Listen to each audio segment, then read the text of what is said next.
할렐루야. CTS 시청자 여러분 안녕하세요.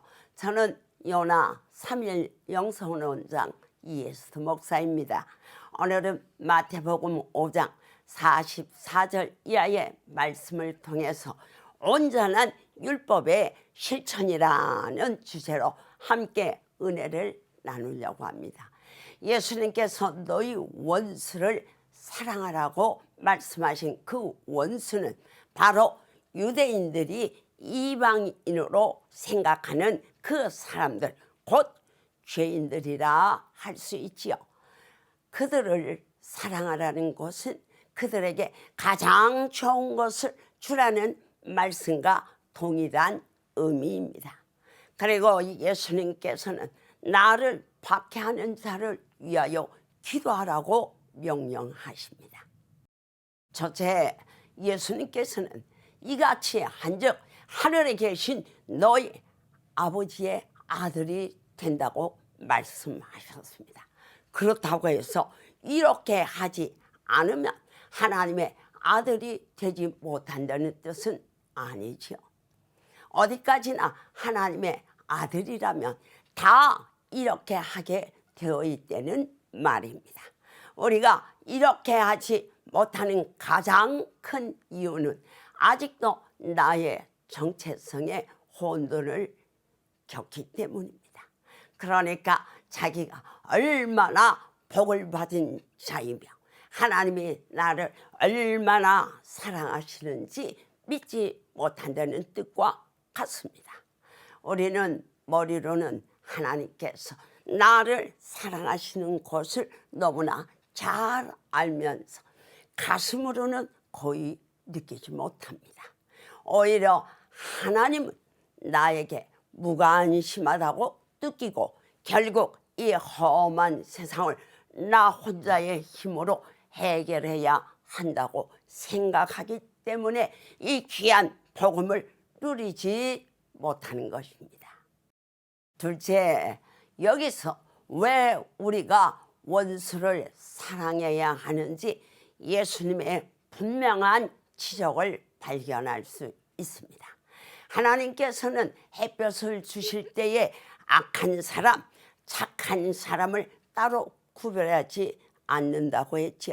우리는 인간 같으면 불의한 자에게는 비가 내리지 않게 해서 전부 말라 죽게 하고 의로운 자에게는 모든 것이 잘 되도록 적절하게 조절할 것 같습니다.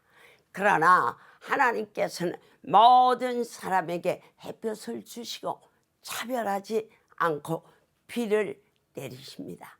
그 이유는 이것이 바로 모든 사람에 대한 하나님의 신실한 사랑이기 때문입니다.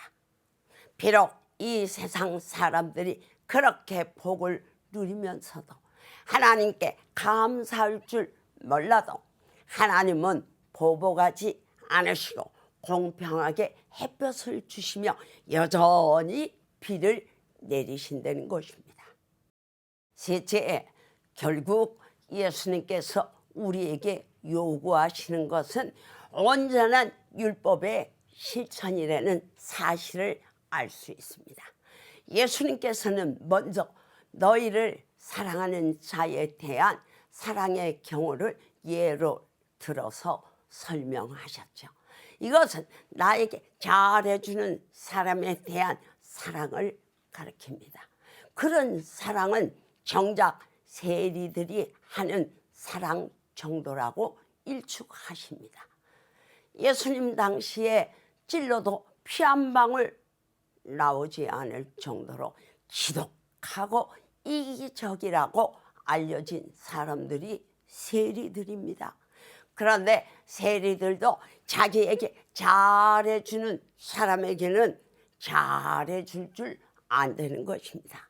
사랑할 수 없는 사람을 사랑해야 상을 주겠다는 예수님의 말씀과는 거리가 멉니다. 우리는 친한 사람들끼리만 인사를 하는 경향이 있지요. 그래서 예수님께서는 만일 너희 형제에게만 무난하면 남보다 더하는 것이 무엇이냐고 따지십니다. 그러면서 그러므로 하늘에 계신 너희 아버지의 온전하심과 같이 너희도 온전하라는 말씀으로 결론을 짓습니다. 우리 힘만으로는 불가능한 일이지만 이것이 바로 복음의 능력이요 율법의 완성이라는 것입니다. CTS 시청자 여러분, 우리 모두 하나님의 아들답게 온전한 율법의 실천을 통하여 하나님 아버지의 온전하심과 같이 온전해지는 성도가 되시기를 주님의 이름으로 축원합니다. 이 프로그램은 여러분의 미디어 선교 후원으로 제작되었습니다. 선교는 사명, 후원은 동역. 당신도 복음을 전할 수 있습니다. 선교 후원 02-6333-1003번